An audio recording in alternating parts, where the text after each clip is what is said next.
பயத்தின் உச்சக்கட்டத்தில் இருக்கும் சகோதரனே சகோதரியே, உங்களை பார்த்துதான் தேவன் சொல்லுகிறார், எல்லாம் கர்த்தருடைய கட்டுப்பாட்டுக்குள் இருக்கிறது. Dear brother and sister who are under the fear, God is telling you that everything is under the control of God.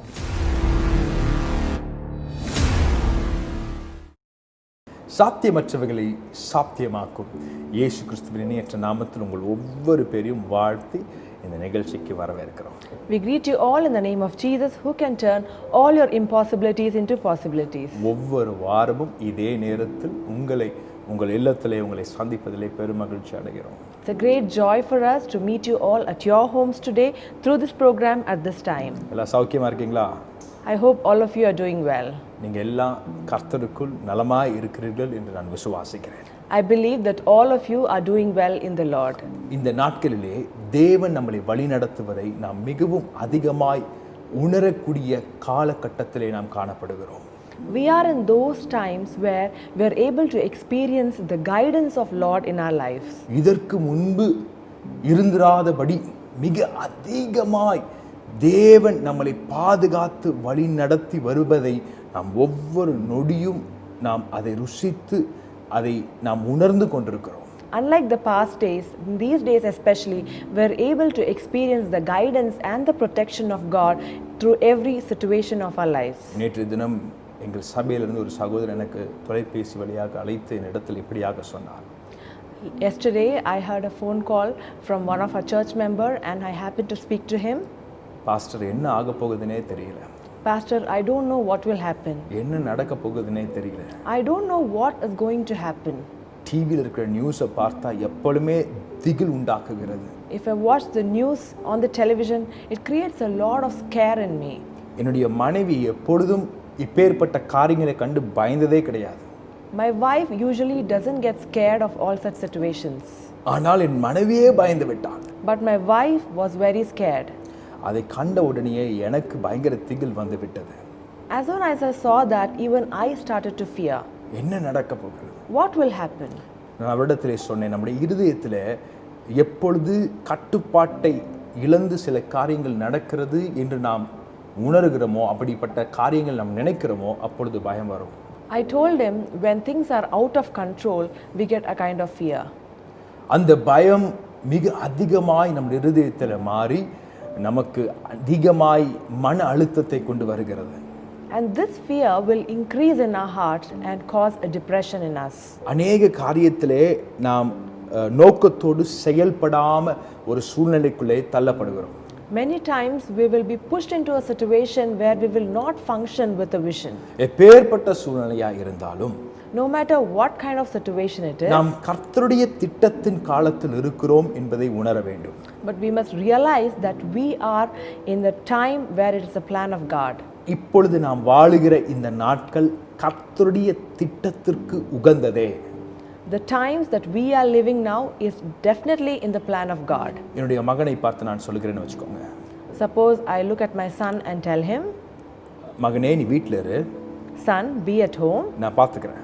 I will look after you. இங்கே சில காரியங்கள்லாம் சரியில்லை, some things are not right here, நான் light off பண்ண போகிறேன். I'm going to turn off the light. இந்த இடத்துல சில காரியங்களெல்லாம் மாற்ற போகிறேன். Some things I'm going to change here, நீ பயப்படாத. but do not fear. உடனடியாக அங்கங்கே லைட் ஆஃப் ஆகும்போது அதை கண்டு நீ பயப்படாத. Suddenly when all the lights are turned off, you should not fear. அதை நான் சொல்லிட்டேன்னா என்னுடைய மகன் பயப்பட மாட்டான், எப்பேற்பட்ட ஒரு சூழ்நிலை அந்த வீட்டுக்குள்ளே நடந்தாலும். If I tell him this in advance, then he will not fear no matter what happens in that house.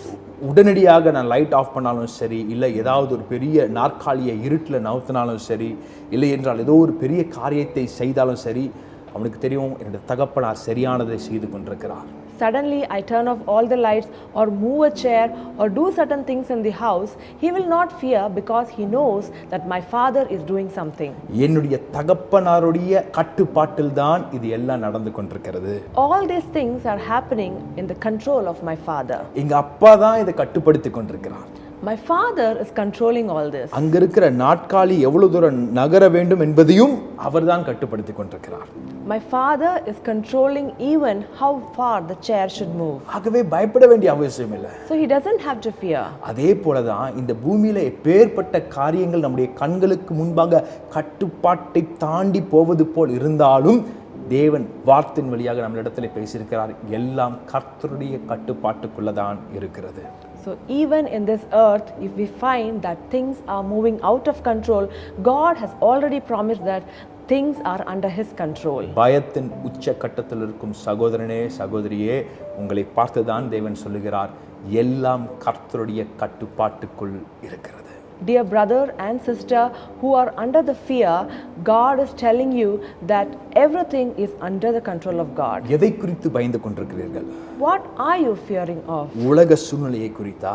Are you afraid of the situation of this world? உலகத்திலே நடக்கும் இந்த திகிலை குறித்து பயந்து கொண்டிருக்கிறீர்களா? Are you afraid of the fear that is happening around the world? உங்களையும் என்னையும் படைத்த பரம பிதாவாகிய கர்த்தருடைய கட்டுப்பாட்டில்தான் இவைகள் எல்லாம் நடந்து கொண்டிருக்கிறது. All these things are happening under the control of the Lord who created you and me. Pastor, இது எப்படி உங்களுக்கு தெரியும்? Pastor, how do you know this? வேத வசனத்துல ஆண்டவர் நமக்கு முன்கூட்டியாய் இதை குறித்து தீர்க்க தரிசனமாய் உரைத்திருக்கிறார். In the Bible, God has prophesied all these things before in advance. கடைசி காலத்தில் நிறைவேற வேண்டிய காரியங்கள் இந்த நாட்களில் நிறைவேறிக் கொண்டிருக்கிறது. Whatever has to happen during the end times have been happening now. நம்மளால ஜெபித்து அந்தி கிறிஸ்து வருவதை நிறுத்த முடியாது. We cannot pray and stop the Antichrist from coming in. நம்ம ஜெபித்து கடைசி நாட்களில் நடக்க வேண்டிய அடையாளங்களை நம்மளால நிறுத்த முடியாது. We cannot pray and stop all the signs of the end times. நம்ம எதற்காக ஜெபிக்க வேண்டும் என்றால், இப்பேற்பட்ட நாட்களிலே தேவன் அநேக ஆத்துமாக்களை கொள்ளை பொருளாக ரட்சிப்பிலே நடத்தும்படி நாம் ஜெபிக்க வேண்டும். We have to pray that the Lord will give us Lord of souls. இந்த நாட்களில் எதற்காக நாம் ஜெபிக்க வேண்டும்? What do we have to pray for these days? தெய்வீக பாதுகாப்புக்காக ஜெபிக்க வேண்டும். We should pray for divine protection. இந்த நாட்களில் எதற்காக ஜெபிக்க வேண்டும்? What do we have to pray for these days? எப்பேற்பட்ட காலத்திலும் நான் கிறிஸ்துவுக்குள்ளே நிலையாய் இருக்க வேண்டும் என்று நான் ஜெபிக்க வேண்டும். I should pray that no matter what the situation is, I have to be strong in the Lord. தேவன் அதற்குண்டான பலனை தருவார். God will give you the strength for that. இப்பேற்பட்டவர்களுக்கு என்ன வாக்குத்தத்தத்தை தேவன் தந்திருக்கிறார்? What is the promise that God has given for these? வாசிப்போம். ஏசாயா தீர்க்கதரிசன புத்தகம் 54 அதிகாரம் 10வது வசனம். Let's read Isaiah chapter 54 verse 10. 10, 11, 12 வாசிக்கிறேன். I'll read 10, 11 and 12. நான் இந்த வார்த்தைகளை வாசிக்கும் பொழுதே கர்த்தர் உங்களோடு கூட பேசுவதை நீங்கள் உணர்வீர்கள். As I am reading this verse, you will realize that God is speaking to you. நீங்க எந்த சூழ்நிலையை எதை செய்து கொண்டிருந்தாலும் உடனடியாக நிறுத்தி கண்களை மூடி இந்த வார்த்தைகளை உள்வாங்கிக் கொள்ளும்படி ஆவியானவரால் ஏவப்படுகிறேன். No matter in what situation you are and what you are doing right now, but I tell you that close your eyes and receive this word, and I'm telling you this because I have been led by the Spirit. கர்த்தருடைய வார்த்தை வெறுமையாய் திரும்பி வராதாம். The word of the Lord will never return void. எதற்காக அனுப்பப்படுகிறதோ அதை நிறைவேற்றி விட்டு வரும். It will accomplish whatever it has been sent for. இன்றைக்கு இந்த நிகழ்ச்சியின் வழியாக கர்த்தருடைய வார்த்தை அனுப்பப்படும் பொழுது உங்களை பராக்கிரமசாலிகளாய் தேவன் மாற்ற வல்லவராய் இருக்கிறார். As this word is being sent to you through this program, God will change you into mighty valor. மலைகள் விலகினாலும் பர்வதங்கள் நிலை பெயர்ந்தாலும் என் கிருபை உன்னை விட்டு விலகாமலும் என் சமாதானத்தின் உடன்படிக்கை நிலை பெறாமலும் இருக்கும் என்று உன்மேல் மனதுருகிற கர்த்தர் சொல்லுகிறார். சிறுமைப்பட்டவளே, பெருங்காற்றில் அடிக்கப்பட்டவளே, தேற்றரவற்றவளே, இதோ நான் உன் கல்லுகளை பிரகாசிக்கும்படி வைத்து உன் நிலரத்தினங்களை உன் அஸ்திபாரமாக்கி உன் பலகணிகளை பழுங்கும் உன் வாசல்களை மாணிக்க கற்களும் உன் மதில்களை எல்லாம் உச்சிதமான கற்களும் ஆக்குவேன். For the mountains shall depart and the hills be removed, but my kindness shall not depart from you, nor shall my covenant of peace be removed, says the Lord who has mercy on you. O you afflicted one, tossed with tempest and not comforted, Behold, I will lay your stones with colorful gems and lay your foundations with sapphires. I'll make your pinnacles of rubies, your gates of crystals, and all your walls of precious stones. மலைகள் விலகினாலும் பர்வதங்கள் நிலை பெயர்ந்தாலும் என்னுடைய கிருபை உன்னை விட்டு விலகாது. Though the mountains may depart and the hills be removed, but my grace will never leave you. மலை எதை குறிக்கிறது? What does the mountains represent? மலை என்றால் மிகவும் உயரமான தலங்கள், கடினமான வழியுடைய சாலைகள். Mountains are higher places and the ways to the mountains will be very tough. மிகவும் பாறைகள் இருக்கும், சரியான வழி இருக்காது. They will have lot of rocks but they will not have a proper way. ஆனால் மிகவும் உயரிய தலங்கள் அது. But they are of higher places.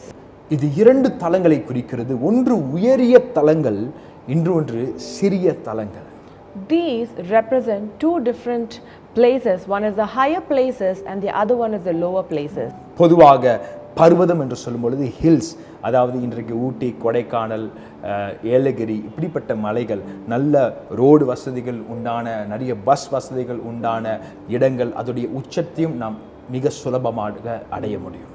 The hills are places like Ooty, Kodaikanal and Elagiri hills where they have ways to reach to the top of the hills. இந்த மலை என்று சொல்லும் பொழுது சில பேரை பார்த்து நம்ம சொல்லுவோம், உன்னதாயா நான் மலையை போல நம்பி இருக்கிறேன்.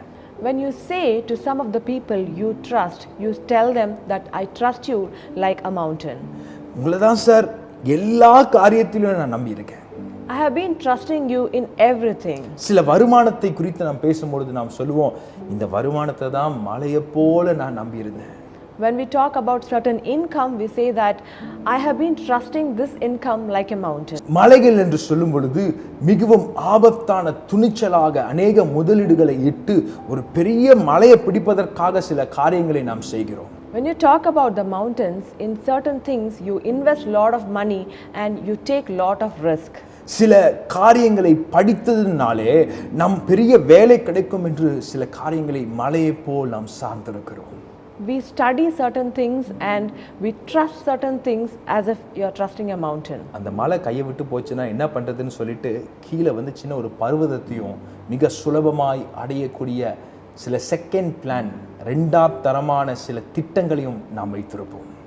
Suppose we are not able to reach that mountain, we will always have secondary plans and we trust certain hills. பொதுவாக ஆங்கிலத்தில் சொல்வார்கள் பிளான் ஏ, பிளான் பி. இரண்டு திட்டங்களை நாம் எப்பொழுதும் வைத்திருப்போம். Usually in English we have something called as plan A and plan B and we will have two plans in our lives. உங்க plan A மலையாய் இருக்கலாம், பிளான் பி பர்வதமாய் இருக்கலாம். Your plan A might be a mountain and plan B might be a hill. Plan A ஒரு வியாபாரமாய் இருக்கலாம், plan B ஒரு சின்ன வேலையாய் இருக்கலாம். Plan A might be your business and plan B might be your job. இன்றைக்கு தேவன் சொல்லுகிறார், இந்த மலையும் இந்த பர்வதமும் அது விலகி போனாலும் என்னுடைய கிருபை ஒருபோதும் உன்னை விட்டு விலகாது. Your plan A, a mountain, or plan B, a hill might depart, but my grace will never depart from you. அது ஒருபோதும் விலகாது என்று இன்றைக்கு தேவன் வாக்குத்தத்தமாக சொல்லுகிறார். And God is giving you as a promise that it will never depart from you. அப்படி என்றால் இந்த மலை, நீங்க மலையை போல நம்பி இருக்கும் இந்த பெரிய காரியம், பர்வதத்தை போல் நம்பி இருக்கும் சிறிய காரியம் எதுவாய் இருந்தாலும் அதை காட்டிலும் தேவனுடைய கிருபை உங்கள் வாழ்விலே நிலைத்திருக்கும் என்கிற வாக்குத்தத்தத்தை கொடுக்கிறார். Today, God is giving you a promise that you might be trusting your business as a mountain and your job as a hill, and even though they depart, my grace will never depart from you. நான் இந்த செய்தியின் தொடக்கத்தில் சொன்ன ஒரு தகப்பனார் தன் மகனை பார்த்து சொல்லும் பொழுது, எல்லாம் என் கட்டுப்பாட்டில் தான் இருக்குது, இது எல்லாம் என் கட்டுப்பாட்டில் இருக்குன்னா அப்படின்னு அர்த்தம் என்னென்னா, இங்கே எது வேணாலும் சத்தம் வரலாம், எந்த லைட் வேணால் ஆஃப் ஆகலாம், எந்த அதிர்ச்சி வேணாலும் நடக்கலாம், ஆனால் உன் மேலே ஒன்றும் நடக்காது, ஏன்னா நீ என்னுடைய கட்டுப்பாட்டுக்குள்ளே இருக்கிறாய் என்று ஒரு தகப்பனார் சொல்லுவதை போல் இன்றைக்கு பரமபிதா உங்களை பார்த்து சொல்லுகிறார். மலை விலகினாலும் பர்வதங்கள் நிலை பெயர்ந்தாலும் இது என் கட்டுப்பாட்டுக்குள்ளே தான் இருக்கு. Today, as I told you in the beginning of this message, that a father is telling his son that anything can happen in this room, but you don't have to fear because everything is under my control. And today, the same Heavenly Father is telling you that no matter what can happen around in the world, everything is under my control. பின்பு தேவன் சொல்லுகிறார், என்னுடைய சமாதானத்தின் உடன்படிக்கை உன்னை விட்டு நிலை பெறாமலும் இருக்கும் என்று சொல்லுகிறார். Then the word of the Lord says that my covenant of peace will never depart from you. இன்றைக்கு எந்த காரியத்துல சமாதானத்தை இழந்து போயிருக்கீங்க? Today, in what situation have you lost your peace? உலகம் கொடுக்கிற சமாதானம் அல்ல, கிறிஸ்துவுக்குள் இருந்த அதே சமாதானத்தை உங்களுக்குள்ளே வைத்திருக்கிறார். It is not the peace that the world gives you, but it is the peace that was in the Christ that God is giving you. என் ஆவியிலே உணர்கிறேன், இந்த செய்தியை நீங்க கேட்கும் பொழுதே ஒரு இனம் புரியாத தேவ சமாதானத்தினால் தேவன் உங்களுடைய இருதயத்தை நிரப்பிக் கொண்டிருக்கிறார். I feel in my spirit that as you are listening to this message, a peace that passeth all understanding is being filled in your heart. அதே வசனத்தின் கடைசி பகுதி இப்படியாக எழுதப்பட்டிருக்கிறது, உன்மேல் மனதுருகிற கர்த்தர் சொல்லுகிறார். And towards the end, in the same verse, it says the Lord who has mercy on you. உங்க மேல மனதுருகிற கர்த்தர். He is the Lord who has mercy on you. 11வது வசனத்தில் இப்படியாக எழுதப்பட்டிருக்கிறது, The verse 11 it says, சிறுமைப்பட்டவளே, you who are afflicted, பெருங்காற்றில் அடிக்கப்பட்டவளே, who are tossed with tempest, தேற்றரவற்றவளே, who are not comforted. முன்னாடியே சிறுமைப்பட்டவள். Earlier she was afflicted. தேவனுடைய சபையை குறிக்கிறது. It represents the church. சபையாகிய உங்களை குறிக்கிறது. It represents you who are the church. ஏற்கனவே சிறுமைப்பட்டிருக்கிறாய். Already you have been afflicted. பின்பு அதன் மீது பெருங்காற்று அடிக்கப்படுகிறது. And now you are tossed with tempest. அதற்கு மேல தேற்றரவற்றவளாய் நீ மாற்றப்படுகிறாய். And after that you are already not comforted. சில பேருங்க சொல்லுவாங்க, அடி மேல அடி விழுது. Some people say, I have been getting beating after beating. அடிக்கு மேல அடி விழுந்து என்னால நடக்கவே முடியல. We are not able to walk because we are having beating after beating. இஸ்ரவேல் ஜனங்க அப்படிப்பட்ட பிரச்சனைக்குள்ள சென்று கொண்டிருந்தார்கள். The people of Israelites were going through such situation. ஒரு பிரச்சனை முடிஞ்சிச்சுன்னு சொல்லி பெருமூச்சு விடுவதற்கு முன்பாக இன்னொரு பெரிய பிரச்சனை அவர்களுக்கு முன்பாக வந்து கொண்டிருந்தது. As soon as they heaved a sigh of relief after facing a problem, immediately there was another problem they have to face. இந்த பூமியில் இருக்கிற நாட்கள் வரைக்கும் நமக்கு உபத்திரவங்கள் உண்டு. When we are in this earth, we have problems.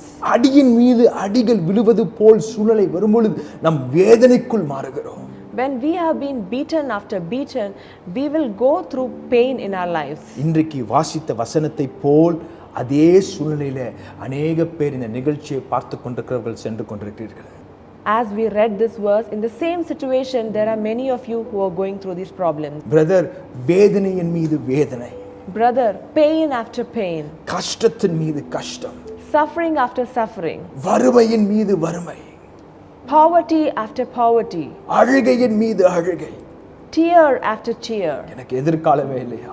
Do I not have a future? உங்களை பார்த்து தான் தேவ ஆவியானவர் சொல்லுகிறார். God is looking at you and telling, இதோ நான் உன் கல்லுகளை பிரகாசிக்கும்படி வைத்து, behold, I will lay your stones with colorful gems. இதுவரைக்கும் பிரகாசம் அற்று போய் இருந்த உன் குடும்பத்திலே தேவன் ஒரு பிரகாசத்தை வீச செய்கிறார். Your family who had lost all its color these days, God is bringing in a new color. வேதவசனம் சொல்லுகிறது, உன் இருளை தேவன் மாற்றுகிற நாளிலே 7 மடங்கு வெளிச்சத்தை வீச செய்வாராம். The word of the Lord says that when the Lord takes away the darkness, He will bring forth 7 times of light in your heart. இந்த நிகழ்ச்சியை பார்த்து கொண்டிருக்கிற தேவனுடைய பிள்ளையே, உன் வாழ்விலே இன்றைக்கு தேவன் இருளை மாற்றி போடுகிறார். Dear child of God who is watching this program, God is removing all darkness out of your heart today. உன் வாழ்க்கையை பிரகாசிக்கும்படி செய்ய போகிறார். He is going to make your life shine. இதுவரைக்கும் எந்த இருட்டு அறைக்குள் நீ அடைந்து போயிருக்கிறாய்? All these days, in which dark room were you enclosed in? என் வீடே இருளாய் இருக்கிறது. My whole house is full of darkness. என் குடும்பமே இருளாய் இருக்கிறது. My family is full of darkness. சந்தோஷம் இல்லை. There is no joy. சமாதானம் இல்லை. There is no peace. என்று கதறிக்கொண்டிருக்க தேவனுடைய பிள்ளையே, இன்றைக்கு தேவனுடைய பிரகாசம், அதாவது நீங்க இழந்த 7 மடங்கு பிரகாசத்தை தேவன் இன்றைக்கு உங்களுக்கு வீச செய்கிறார். Dear child of God who is crying to Lord about all these, today God is going to shine 7 times of light in your lives. கல்லுகளை பிரகாசம் அடைய செய்வது மாத்திரமல்ல, He will not only make your gems to be colorful, உன் நிலரத்தினங்களை உன் அஸ்திபாரமாக்குகிறார். He will lay your foundations with sapphire. நிலரத்தினங்களையே உங்களுக்கு அஸ்திபாரமாய் தேவன் மாற்றுகிறார். He will make the sapphires to be your foundation. ஒரு கட்டடத்திற்கு ஒரு அஸ்திபாரம் எவ்வளவு முக்கியமோ அதே போல் நம் வாழ்விலையும் சில காரியங்கள் அஸ்திபாரமாய் காணப்படுகிறது. அவைகள் மிகவும் முக்கியத்துவம் வாய்ந்ததாக இருக்கிறது. Just like how a foundation is important for a building, in the same way there are some things that are very much a foundation in our lives. இன்றைக்கு தேவன் சொல்லுகிறார், உங்களுடைய அஸ்திபாரத்தை உறுதி உள்ளதாய் தேவன் மாற்றுகிறார். Today the word of the Lord is telling you that God is making your foundation strong. எதை செஞ்சாலும் ஆடி போன மாதிரி இருக்கா? Do you feel shaken in whatever you do? உங்க வேலையில ஒரு ஆட்டத்தை பார்க்கறீங்களா? Do you feel your job is shaking up and down? உங்களுடைய வியாபாரம் ஆடிக்கொண்டிருக்கிறதா? Is your business shaking? உங்களுடைய படிப்பு ஆடிக்கொண்டிருக்கிறதா? Is your studies shaking? உங்களுடைய எதிர்காலம் எதுவும் நிலையற்றதாய் காணப்படுகிறதா? Do you feel that your future is not steady? இன்றைக்கு தேவன் சொல்லுகிறார், நிலரத்தினங்களை அஸ்திபாரமாய் மாற்றுகிறார். Today God is telling you that He will make your foundations in sapphire. நிலரத்தினங்கள் அது உறுதி உள்ளதாய் மாற்றப்படுகிறது. The sapphire are something that are strong. விலையேற பெற்ற கர்த்தருடைய வார்த்தையே, தேவனுடைய வாக்குத்தத்தத்தையே உங்களுக்கு அஸ்திபாரமாய் மாற்றுகிறார். The word of the Lord, which is more precious than a stone, is being made as your foundation. இன்றைக்கு நீங்க அசைக்கப்படுவதில்லை. You will not be shaken. இன்றைக்கு கர்த்தர் உங்களோடு கூட பேசினாரா? Today, did God speak to you? கர்த்தர் உங்களிடத்தில் பேசினதை நீங்கள் உணர்ந்தீர்களா? Did you experience that God has spoken to you? முழங்கால் படிடுங்க, உங்களுக்கு நான் ஜெபிக்க போகிறேன். Kneel down and I would like to pray for you. நம்ம எல்லா கண்களையும் மூடி ஜெபிப்போம். Let's close our eyes and pray. பரிசுத்தமுள்ள நல்ல பிதாவே, உமக்கு கோடான கோடி நன்றிகளை நாங்கள் செலுத்துகிறோம். Loving Heavenly Father, we thank and praise your name. இன்றைக்கு உம்முடைய வார்த்தை கொண்டு எங்களோடு கூட பேசினீர். Today you have spoken to us through your word. இன்றைக்கு அநேக பேருடைய இருதயம் பலப்பட்டதற்காக நன்றி. Thank you, Lord, for you have strengthened many hearts today. அவருடைய அஸ்திபாரங்களை பலனுள்ளதாய் மாற்றிருக்கிறீர், அதற்காக உமக்கு நன்றி. Thank you, Lord, for you have made their foundation strong. அவருடைய பலகணிகளை பழுங்காய் மாற்றிருக்கிறீர், அதற்காக உமக்கு நன்றி. You have made them a pinnacles of rubies, and I thank you, Lord, for that. இதுவரைக்கும் அவர்கள் மலைகளை நம்பினார்கள். All these days they were trusting the mountains. இதுவரைக்கும் அவங்க பர்வதங்களை நம்பியிருந்தார்கள். All these days they were trusting the hills. இன்றைக்கு உம்முடைய வார்த்தையின் வழியாக எங்களிடத்திலே சொல்லியிருக்கிறேன். Today you have spoken to us through your word. நீ நம்பின மலை விலகி போகலாம். The mountain which you have trusted may depart. நீ நம்பின பர்வதங்கள் நிலைபெயர்ந்து போகலாம். The hills which you have trusted may depart. என்னுடைய கிருபை எப்பொழுதும் விலகாது என்று வாக்களித்தீரே, உமக்கு கோடான கோடி நன்றிகளை செலுத்துகிறோம். But you have given us a promise that your grace will never move from us, and I thank you, Lord, for that. இன்றைக்கு இனம் புரியாத ஒரு தெய்வ சமாதானம் அவருடைய இருதயத்தை ஆட்கொள்வதாக. Let your peace which passeth all understanding fill their hearts right now. வார்த்தைகளால் சொல்ல முடியாத ஒரு தெய்வீக சமாதானம் அவருடைய இருதயத்தை ஆட்கொள்வதாக. Let a peace fill their hearts which they cannot express in words. இப்பொழுதே எல்லாவற்றையும் கர்த்தருடைய கட்டுப்பாட்டுக்குள்ளே கொண்டு வருகிறோம். We bring everything under your control. முழு குடும்பத்தை கர்த்தருடைய கட்டுப்பாட்டுக்குள்ளே கொண்டு வருகிறோம். We bring all their families in God's control. பிள்ளைகளை கர்த்தருடைய கட்டுப்பாட்டுக்குள்ளே கொண்டு வருகிறோம். We bring the children in the control of God. நீர் கட்டுப்படுத்தி வழிநடத்துவதற்காக நன்றி. Thank you, Lord, for you have been controlling and you will lead them. உன் மேல் என் கண்ணை வைத்து உனக்கு ஆலோசனை சொல்லுவேன் என்று சொன்னீரே. You have said that you will keep your eyes on you and you will lead them. இன்றைக்கு அவளுக்கு ஆலோசனை சொல்லுவீராக.